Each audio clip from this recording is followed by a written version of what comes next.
Hello viewers, welcome to Swarali audio stories. నేను మీ స్వరాలి. రామలా సీత 68వ భాగం. ఏమైంది రామ్, ఎందుకలా డల్గా కూర్చున్నావు అని అడిగింది శిల్ప. రామ్ తన ఆలోచనలలో తను ఉండి శిల్ప తనని ఏమడిగిందో కూడా పట్టించుకోలేదు. మరోసారి శిల్ప రామ్ భుజం తట్టి పిలుస్తూ, రామ్, నేను నీతోటే మాట్లాడుతున్నాను, ఏం జరిగింది, ఎందుకలా ఉన్నావు అని అడిగింది శిల్ప. ఏమీ లేదు శిల్ప, కొద్దిసేపు నన్ను ఒంటరిగా వదిలేయ్ అన్నాడు రామ్. ఒంటరిగానే వదిలేశాను కదా రామ్, ఇప్పుడు నేను నిన్ను డిస్టర్బ్ చేయడం లేదు కదా. నిజానికి ఒంటరిగా మిగిలిపోయింది నువ్వు కాదు, నేను. నా హద్దులేంటో నువ్వు నాకు చెబుతూనే ఉన్నావు కదా, అందుకే నా అంతట నేనుగా నీకు దూరం అవుతూనే ఉన్నాను కదా. ఇంకా ఎంతకాలం ఇలా? నీకు గుర్తుందో లేదో, కాలేజీలో నుంచి సీతు నేను ఇద్దరం ఫ్రెండ్స్.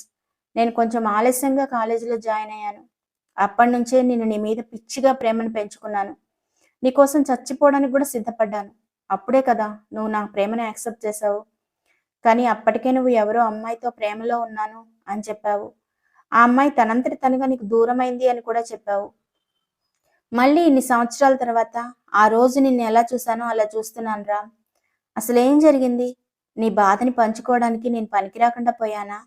సీతు స్నేహితురాలుగా నన్ను పెళ్లి చేసుకొని నన్ను ఇద్దరిని మోసం చేస్తోంది. కానీ నువ్వు తనకి ఎందుకంత ఇంపార్టెన్స్ ఇస్తున్నావో నాకైతే అర్థం కావడం లేదు అని బాధగా అన్నది శిల్ప. శిల్ప, నేను ఇప్పుడు ఏమీ మాట్లాడే పరిస్థితుల్లో లేను. చెప్పాను కదా, కొద్దిసేపు నాకు ఒంటరిగా ఉండాలి అని ఉంది. ఏది నిజమో ఏది అబద్ధమో తేల్చుకోలేని పరిస్థితుల్లో ఉన్నాను. పూర్తిగా నిజం తెలిసిన రోజున ఎవ్వరిని వదిలిపెట్టను. అది ఎవరైనా సరే నా చేతుల్లో నుంచి తప్పించుకోలేదు అని స్ట్రాంగ్గా అన్నాడు రామ్. అతని మాటలకి ఒక్క క్షణం శిల్ప తడబడింది. కానీ అంతలోనే తేరుకొని, కళ్ళతోటి చూసిన కొన్ని నువ్వు నమ్మలేకపోతున్నావు రామ్. త్వరలోనే నువ్వు అన్ని నిజాలు తెలుసుకొని మళ్ళీ నా దగ్గరికి రావాలని కోరుకుంటున్నాను. ఇంతకు మించి నీ నుంచి నేనేమీ ఆశించడం లేదు. నువ్వు సంతోషంగా ఉంటే నాకు అంతే చాలు. నువ్వు ఇలా డల్గా కూర్చుంటే మాత్రం నా ప్రాణాన్ని ఎవరో లాగేస్తున్నట్లుగా అనిపిస్తోంది అన్నది శిల్ప. అంతలో అందరూ కలిసి ఫోటోలు దిగాలి అని రామ్ కోసం అక్కడ ఉన్నవాళ్ళు సీతుని అడగడంతో సీతు రామ్ని వెతుక్కుంటూ అక్కడికి వచ్చింది. సీతు అక్కడికి వచ్చేటప్పటికి రామ్, శిల్ప ఇద్దరూ కలిసి కూర్చొని మాట్లాడటం చూసి సీతు ఒక్క క్షణం దూరంగా నిలబడిపోయింది. అక్కడికి వస్తున్న సీతుని చూసిన శిల్ప కావాలనే రామ్ భుజం మీద తలపెట్టి కళ్ళు మూసుకొని అలాగే కూర్చొనిపోయింది. సడన్ గా శిల్ప ఎందుకలా ప్రవర్తిస్తోందో రామ్కి అర్థం కాలేదు. అతను తల తిప్పి చూసేటప్పటికి ఎదురుగా సీతు ఉంది.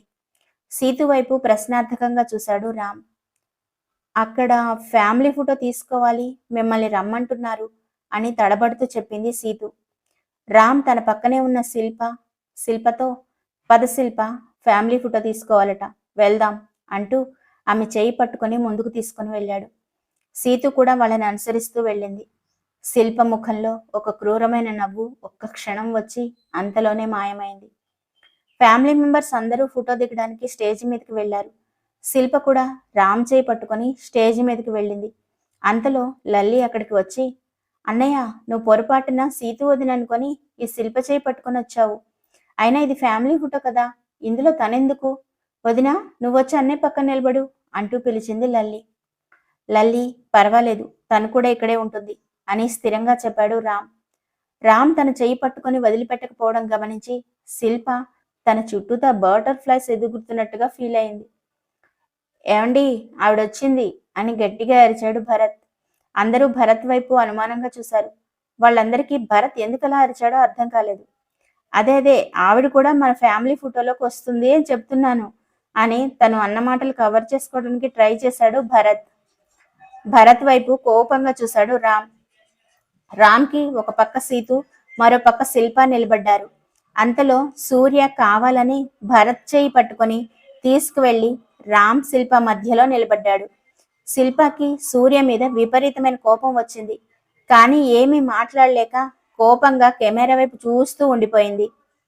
ఫంక్షన్ హడావిడంతా ముగిసిపోయింది. 2 రోజుల పాటు అందరూ చాలా అలసిపోయి అలా రెస్ట్ తీసుకున్నారు. రామ్ మాత్రం ఒక్కడే ఆఫీస్కి వెళ్ళి వస్తున్నాడు. భరత్ కూడా అర్జెంట్ కేసెస్ ఉన్నప్పుడు మాత్రమే హాస్పిటల్కి వెళ్ళి వస్తున్నాడు. 2 రోజుల తర్వాత సీతు కూడా ఆఫీస్కి వెళ్ళడానికి రెడీ అవుతోంది. ఈ 2 రోజులుగా రామ్ ఎందుకు తనతో మాట్లాడడం లేదో ఆమె గమనించలేదు. సీతు రెడీ అవడం చూసిన రామ్ తనలో ఉన్న భావాలేవీ కనిపించకుండా, నేను మొన్న ఇక్కడ ఒక ఇంపార్టెంట్ ఫైల్ పెట్టాను, నువ్వు అదేమైనా చూసావా సీతు అని ఏమీ తెలియనట్టుగా అడిగాడు రామ్. సీతు ఒక్కసారిగా కంగారు పడిపోయింది. తన మొహంలో భావాలు ఏవి రామ్కి కనిపించనీయకుండా ఉండడానికి చాలా ప్రయత్నం చేయవలసి వచ్చింది. రామ్ మాత్రం ఆమె మొహంలో మారుతున్న భావాలని గమనిస్తూనే ఉన్నాడు. చెప్పు సీతు, అడిగిన దానికి సమాధానం చెప్పవేంటి? దానికి సంబంధించిన టెండర్ ఈ రోజు ఉంది కదా, మనం షిప్ యార్డ్ బిజినెస్ లోకి కొత్తగా ఎంటర్ అవుతున్నాం కదా, దానికి సంబంధించిన ఫైల్ అది నువ్వే కదా తయారు చేశావు, ఎక్కడుందో ఏమైనా చూసావా అని రెట్టిస్తూ అడిగాడు రామ్. లేదు లేదు రామ్, నేను చూడలేదు, ఒకవేళ అది ఆఫీస్లోనే ఉందేమో అని తడబడుతూ సమాధానం చెప్పింది సీతు. ఓహో, ఆఫీస్లో ఉందంటావా? అయితే త్వరగా బయలుదేరు, ఆ టెండర్ ఈ రోజే కదా, మనం ఆ ఫైల్ తీసుకొని టెండర్ జరిగే ప్లేస్కి వెళ్ళాలి అని ఆమెతో చెప్పి అక్కడి నుంచి బయటకు వెళ్ళిపోయాడు రామ్. రామ్ వెళ్ళిపోయిన తర్వాత సీతు నిస్సహాయంగా అక్కడ ఉన్న బెడ్ మీద కూర్చుండిపోయింది. దేవుడు నాతో ఎందుకు ఇంతగా ఆడుకుంటున్నాడో నాకు అర్థం కావట్లేదు రామ్. అయినా నేను వెళ్ళిపోవాల్సిన సమయం వచ్చేసింది, అందుకే ఇలా జరుగుతుందేమో అని తనలో తనే అనుకుంది సీతు. తనలో తనే అనుకుంటున్నాను అనుకుని ఆ మాటలు బయటికి అంది ఆమె. అక్కడే తలుపు వెనకాలగా నిలబడి ఉన్న రామ్ సీతు భావాలను గమనిస్తూనే ఉన్నాడు. ఆమె అన్న మాటలను కూడా విన్నాడు. వెంటనే తన మొబైల్ బయటకు తీసి ఒక నెంబర్కి కాల్ చేశాడు. అవతల వైపు నుంచి డిటెక్టివ్ బాలు ఫోన్ లిఫ్ట్ చేసి మాట్లాడడం స్టార్ట్ చేశాడు. అవతల బాలు, చెప్పండి సార్, మీ పని మీదనే ఉన్నాను. చాలా తొందరలో మీరు అడిగిన ఇన్ఫర్మేషన్ మొత్తం మీ ముందుంటుంది. మీరు ఊహించని ట్విస్టులు ఈ కథలో చాలా ఉన్నాయి. నేను ఇంతవరకు చాలా కేసెస్ సాల్వ్ చేశాను, కానీ ఇందులో ఉన్నన్ని మలుపులు నేను ఎక్కడా చూడలేదు అని చెప్పుకుంటూ పోతున్నాడు బాలు. బాలు ప్లీజ్, నువ్వు ఎంతవరకు ఏమేం తెలుసుకున్నావో ముందు ఆ డీటెయిల్స్ అన్ని నా ఫోన్కి సెండ్ చేయి అని కొంచెం క్యూరియస్గా, కొంచెం విసుగ్గా అన్నాడు రామ్. సారీ రామ్, నేను పూర్తిగా క్లారిటీగా తెలుసుకున్న తర్వాత మాత్రమే ఏ విషయమైనా మీకు చెప్తాను. జస్ట్ ఇంకొక 3-4 డేస్ ఓపిక పట్టండి, మీ ప్రతి ప్రశ్నకి సమాధానం చెప్తా నేను అని అన్నాడు బాలు. లేదు బాలు, నేను అర్జెంటుగా తెలుసుకోవాలనుకుంటున్నాను. ఈలోపే ఏదైనా జరగరానిది జరిగే అవకాశం ఉంటుంది. ఇక్కడ జరుగుతున్న పరిస్థితులను చూస్తూ ఉంటే నాకు పిచ్చెక్కిపోతోంది అన్నాడు Ram. I can understand your situation Ram, కానీ నేను గట్టి ఆధారాలు లేకుండా ఏమీ చెప్పలేను. ఒకవేళ నేను తీరా పంపించిన ఇన్ఫర్మేషన్ అంతా రాంగ్ అయ్యే ఛాన్సెస్ కూడా ఉంటాయి. కాబట్టి ఇంకో 3-4 డేస్ మీరు ఓపిక పట్టాలి, తప్పదు అని అన్నాడు బాలు. అంతవరకు నేను ఓపిక పట్టలేను బాలు.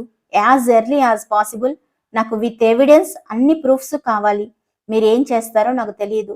ఇది చాలా ఇంపార్టెంట్ అండ్ చాలా అర్జెంట్ అని చెప్పి కొన్ని ఇన్స్ట్రక్షన్స్ ఇచ్చిన తర్వాత ఫోన్ పెట్టేశాడు రామ్. రామ్ తన ఫోన్ మాట్లాడుతున్న విషయం ఎవరు వినలేదు అని అనుకున్నాడు. కానీ అతనికి కొంచెం దూరంగా నిలబడి శిల్ప అతను మాట్లాడుతున్న ప్రతి మాట విన్నది. అయితే నాకు ఇంకా 2-3 రోజులు మాత్రమే టైం ఉన్నదన్నమాట. ఈలోపే నేను చేయాలనుకున్న పనులన్నీ కంప్లీట్ చేసేయాలి అని స్ట్రాంగ్గా ఫిక్స్ అయింది శిల్ప. ఇవేవీ తెలియని సీతు మాత్రం తన చుట్టూ అల్లుకుంటున్న ఆ పద్మ వ్యూహంలో నుంచి ఎలా బయటపడాలా అని ఆలోచిస్తూ నిస్సహాయంగా బెడ్ మీద కూర్చుండిపోయింది. రామ్ ఆ గదిలోకి వచ్చేటప్పటికి సీతు ఇంకా అలాగే ఉండడం చూసి అతను సీతు దగ్గరికి వెళ్ళి, ఏంటి ఇంకా అలాగే ఆలోచిస్తూ ఉన్నావు, ఆఫీస్కి వచ్చే ఉద్దేశం లేదా అని అడిగాడు రామ్. అదే అదే రామ్, ఆ ఫైల్ గురించి ఆలోచిస్తున్నాను అని తడబడుతూ సమాధానం చెప్పింది సీతు. కొంపదీసి ఆ ఫైల్ ఎవరికన్నా ఇచ్చి బయటికి పంపించావా ఏంటి, అంతగా తడబడుతున్నావు అని కావాలనే అడిగాడు రామ్. సీతు ఒక్కసారి షాక్ అయి రామ్నే చూస్తూ ఉండిపోయింది. సీతు ఫేస్ చూసిన రామ్ పెద్దగా నవ్వుతూ, ఏ నేనేదో జోక్ చేశాను, ఎందుకలా షాక్ అయిపోతున్నావు? నేను చూస్తూ ఉంటే నిజంగానే ఆ ఫైల్ ఎవరికో ఇచ్చావేమోనని డౌట్ కూడా వచ్చేలా ఉంది తెలుసా. అలాంటి పనులన్నీ నీకు సెట్ కావులే కానీ త్వరగా బయలుదేరు అని అన్నాడు రామ్. ఇక మరోపక్క భరత్ హాస్పిటల్లో తన క్యాబిన్లో కూర్చొని దీర్ఘంగా ఆలోచిస్తున్నాడు. అప్పుడే డోర్ ఓపెన్ చేసుకుని మానస అతని క్యాబిన్లోకి వచ్చింది. సార్ రమ్మన్నారట అని వస్తూనే అడిగింది మానస. మానస వైపు చూస్తూ, నిన్ను మా అమ్మమ్మ ఒకసారి ఇంటికి తీసుకొని రమ్మంది. మొన్న ఫంక్షన్లో సరిగా మాట్లాడడం కుదరలేదట. ఏం మంత్రం వేశావో ఏంటో, మా వాళ్ళందరూ నిన్ను ఒకటే కలవరిస్తున్నారు అని అన్నాడు భరత్. మంత్రాలు మాయలు నాకు చేత కావాలండి సార్ అని వెటకారంగా అన్నది మానస. అవునవును. మంత్రాలు, మాయలు చేతకావు కానీ, మనుషుల్ని చుట్టూతా తిప్పించుకోవడం మాత్రం చేతనవుతుంది. పాపం! ఆ రోజు వరుణ్ పరిస్థితి తలుచుకుంటుంటే నాకు ఇప్పటికీ బాధగా ఉంది అని అన్నాడు భరత్. వరుణ్ గుర్తుకు రాగానే ఆటోమేటిక్‌గా మానసకి కూడా బాగా నవ్వొచ్చింది. పాపం! ఆ రోజు అతనిని మీరే ఇరికించారు కదా! నాకైతే అతని మీద చాలా జాలిగా అనిపించింది అన్నది మానస. నేను తప్ప నీకందరూ మంచి వాళ్ళలానే కనిపిస్తారు. నా మొహాన ఏం రాసిపెట్టుందో ఏంటో నన్ను చూడగానే విరుచుకుపడతావు అని గొణిగినట్టుగా అన్నాడు భరత్. అతను ఎంత చిన్నగా అన్నా ఆ మాటలు మానసకి వినిపించాయి. ఏం చేస్తాం, కొంతమంది ఫేస్ వాల్యూ అంతే అని వెటకారంగా అన్నది మానస. ఆ కొంతమందిలో నువ్వు కూడా ఉంటావులే కానీ అని అంతే వెటకారంగా అన్నాడు భరత్. వాళ్ళిద్దరూ ఒకరికొకరు మాట్లాడుకుంటూ ఉన్నంతలోనే అక్కడికొచ్చింది సిరి. వీళ్ళు మళ్ళీ మొదలుపెట్టినట్టున్నారు భగవంతుడా! అనవసరంగా మధ్యలో వచ్చానేమో అని వెనక్కి తిరిగి వెళ్ళిపోయింది సిరి. కానీ అంతలోనే మానస ఆమెని ఆపి, చూడు సిరి, మీ హాస్పిటల్‌కి డీన్‌గా ఏమైనా ప్రవర్తిస్తున్నాడా ఈ సారు? అసలు నాతో ప్రాబ్లమ్ ఏంటో అడుగు అని సిరితోటన్నది మానస. అమ్మా సిరి, నువ్వు ఈవిడని ఎలా భరిస్తున్నావో నిన్ను తలుచుకుంటుంటే నాకు జాలేస్తోంది. కాస్త మంచిగా ఎలా బిహేవ్ చేయాలో మీ ఫ్రెండ్‌కి నేర్పించు అని అన్నాడు భరత్. అవునవును. అమ్మాయి ఒక్కతే ఉంటే నేరుగా అపార్ట్మెంట్‌లోకి వచ్చి 2, 3 రోజులు గడిపారు. ఎవరికి మర్యాద నేర్పించాలో అడుగు సిరి అన్నది మానస.